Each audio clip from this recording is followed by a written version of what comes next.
Music icon and Oscar winner Cher has been involved in a lot of high-profile relationships that have fizzled out.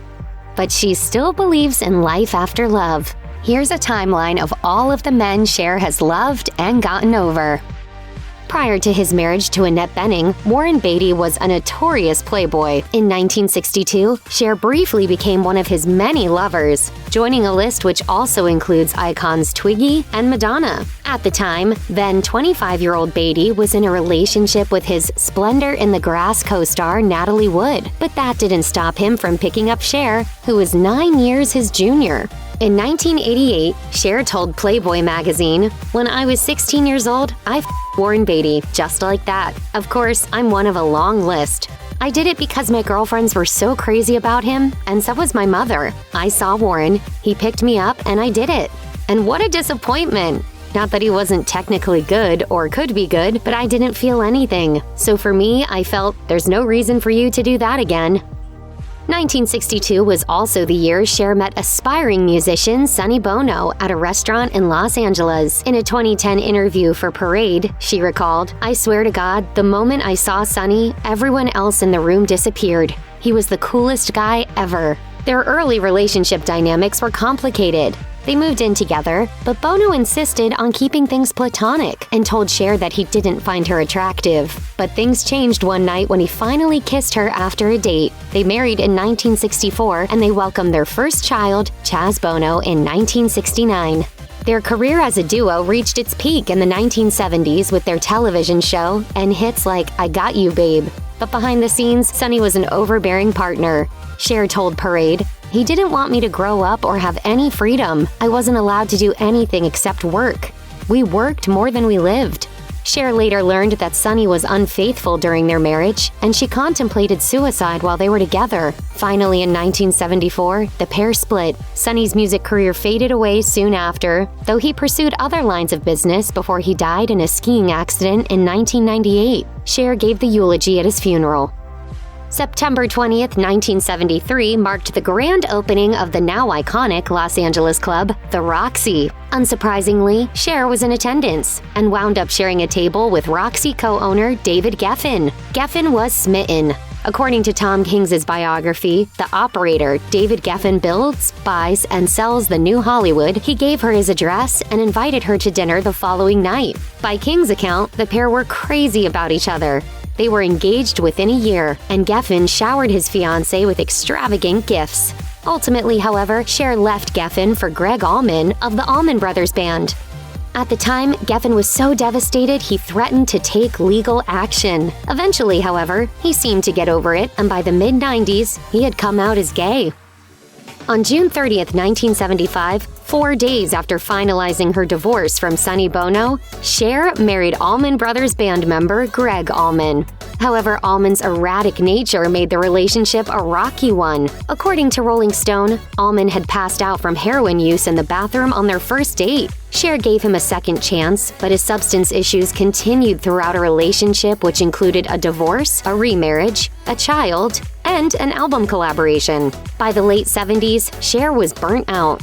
In 1978, she told People, "I just didn't have the juice anymore. He's the kindest, most gentle, loving husband and father. But then he forgets and everything goes to By 1979, Cher was spilling to People about a new relationship, that with Kiss bassist Gene Simmons. She told the magazine, "We share the best relationship I've ever had with a human being." A major aspect of this relationship was non-monogamy. Cher explained to the magazine that Simmons' heavy touring schedule with Kiss gave him a, quote, "totally warranted reputation for having one-night stands." She too spent time with other people, but clarified, "It's only for companionship. Gene is the only one I'm crazy about. All my relationships are serious. I don't screw around." Simmons, too, was devoted to the relationship, telling People that Cher was his first love. But things changed around Christmas 1979. As Simmons explained on SiriusXM's Radio Andy, the trouble started when Cher suggested Simmons go to Diana Ross for gift-giving advice. And she said, my best friend, Diana's there. Why don't you have her take you shopping and stuff? But oops. Sparks flew between Ross and Simmons, and fizzled between Simmons and Cher. In 1981, actor Val Kilmer learned from a friend that Cher was interested in meeting him. He wrote in his 2020 memoir, I'm Your Huckleberry, that he was so surprised he spit out his spaghetti. He explained, I saw Cher as a less than fascinating character out of the gossip rags. I was not motivated to meet her. Not out of snobbery, but simply because I was sure we had nothing in common. Eventually, though, Cher got her wish when her friend Meryl Streep invited Kilmer to a party she was throwing for Cher. The couple broke up in 1984. Prior to their split, Cher told People, Val is terrific, but sometimes it's just too intense and hot. When we first kissed, I thought my head would shoot right off my body. I had to catch my breath. Cher reportedly met Tom Cruise at a White House fundraiser in the mid-1980s, according to People. She was 39 years old at the time, while Cruise, hot off the success of his breakthrough film Risky Business, was 23. In an interview with Oprah Winfrey, Cher recalled, I was so crazy about him. He was so wonderful, and he was so, different. He was a shy boy. In a 2013 interview on Watch What Happens Live, Cher had high praise for her former lover. I've had just the greatest lovers ever. Where did Tom Cruise rank on that list? Well, he was in the top 5. According to the Daily Mail, Cher met movie producer Joshua Donen while he was working as an agent for her ex-boyfriend Val Kilmer. Cher and Donen didn't make great first impressions on each other. She thought he was rude, while he found her to be a little frosty. But they must have thawed out the initial freeze, because they ended up embarking on a 2-year relationship. Donen even encouraged Cher to take her celebrated role in Mask. Donen had a hand in another one of her most memorable moments as well, the 1986 Oscars. Cher felt defiant after being snubbed by the Academy for her role in Mask. But according to the Washington Post, Donen suggested she go to the award ceremony anyway and present one of the categories. She explained to the paper, I was really upset about not being nominated. And then I thought, I can't go to the Academy Awards. Joshua's father was producing it. He said, would you come and make a presentation? That can be fun. I can enjoy that.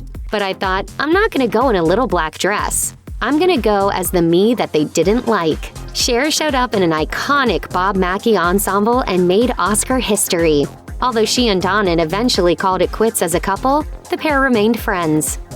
Cher met Robert Camilletti on the night of her 40th birthday. According to Maclean's, she was visiting a cafe in Manhattan with her then-boyfriend Val Kilmer when an aspiring actor caught her eye. At age 22, Camilletti was at the beginning of his career, working as a bartender and bagel baker while he studied acting. In a 1989 interview, Cher recalled, only twice in my life have I been affected that way, and on both occasions, the men were Italians. Rob made my heart do something weird. There's something quite electric and thrilling about it. You only want this one person, and you throw everything else out of the window. Camilletti's feelings were more of a slow burn, in part because he was so surprised that Cher was interested in him. Apparently, the press was too. The couple ultimately broke up in 1989 due to intense media scrutiny. In a 2010 Parade interview, Cher lamented, they were so mean with Robert. You know, the bagel boy. Still, when the question of who her one true love was came up at a 2013 event, according to the Daily News, she responded, Robert Camilletti, an Italian from Queens. Cher and Bon Jovi guitarist Richie Sambora may not have stayed together, but that hasn't stopped the pair from singing each other's praises to this day. In a 2018 interview, Cher told the Daily Mail, Richie's one of the most underrated singers ever.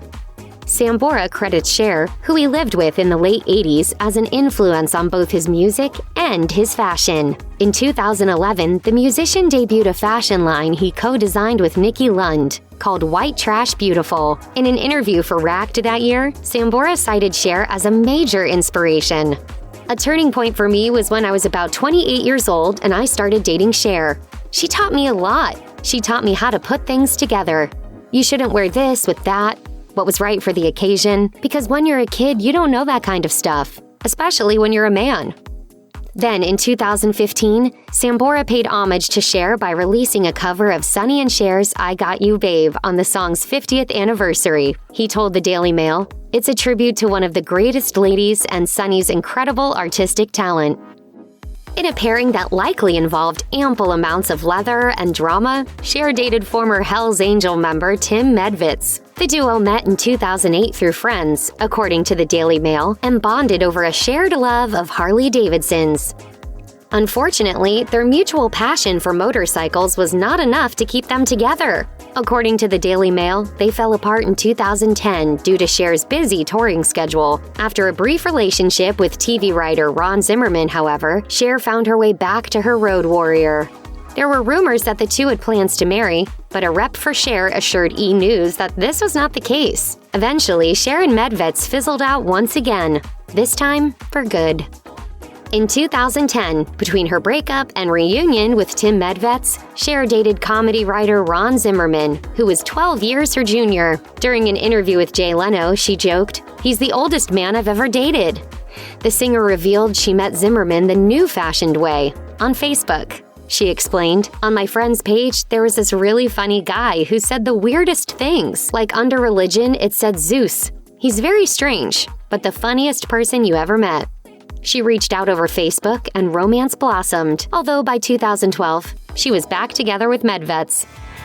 In November 2010, Cher appeared on The Late Show with David Letterman to promote her movie Burlesque. Letterman took the opportunity to quiz Cher about her multi-decade, highly publicized love life. As Letterman listed off famous men, Cher responded with whether she had ever been involved with any of them in the bedroom.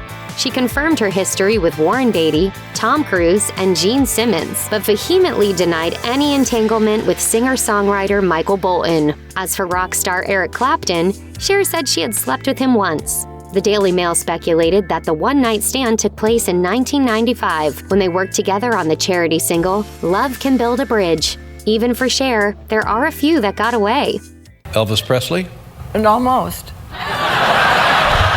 What happened that was... I got nervous. Cher had other regrets as well. Marlon Brando, Marlon too, Brando? I wished I had. You didn't go out with Marlon Brando? Well, we just hung out for a while. As of 2021, the Believe singer appears to be single. Check out one of our newest videos right here. Plus, even more Nicki Swift videos about your favorite celebrities are coming soon. Subscribe to our YouTube channel and hit the bell so you don't miss a single one.